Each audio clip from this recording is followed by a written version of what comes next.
জ্বালানি খাতেদের স্বনির্ভর হওয়ার চেষ্টা করছে বলেছেন প্রধানমন্ত্রী তারেক রহমান। সকালে জাতীয় সংসদে সৌরশক্তি প্রকল্পের উদ্বোধনী অনুষ্ঠানে তিনি বলেছেন, পরিচ্ছন্ন জ্বালানি, সবুজ অর্থনীতি ও আত্মনির্ভরশীল শক্তি ব্যবস্থার পথে এগিয়ে যাচ্ছে বাংলাদেশ। টেকসই জ্বালানি নিশ্চিতে সৌরবিদ্যুৎ সহায়ক হবে বলেও মন্তব্য করেন প্রধানমন্ত্রী। জাতীয় সংসদ ভবন নবায়নযোগ্য সৌর বিদ্যুৎ অন-গ্রিড রুফটপ প্রকল্পের উদ্বোধন করেন স্পিকার হাফিজ উদ্দিন আহমদ।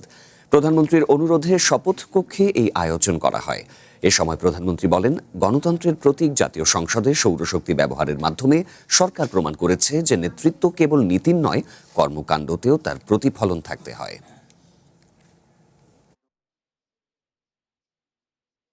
জাতীয় সংসদ ভবনে 1 মেগাওয়াট রুফটপ সৌর বিদ্যুৎ ব্যবস্থার উদ্বোধনের মাধ্যমে আমার মনে হয় একটা বার্তা বোধহয় আমরা স্পষ্টভাবে দিতে পারবো।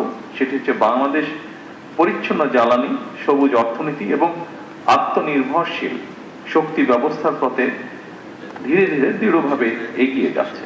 সমুদ্র পৃষ্ঠের উচ্চতা বৃদ্ধি, অনিয়মিত বর্ষণ, ঘূর্ণিঝড় এবং নদী ভাঙন এসব আমাদের প্রতিদিনের বাস্তবতা, এবং সে কারণেই টেকসই জ্বালানির পথে অগ্রসর হওয়া এখন আর শুধু পরিবেশগত দায়বদ্ধতা নয়, বরং এটি আমাদের অর্থনীতি এবং জাতীয় নিরাপত্তার অপরিহার্য একটি অংশ।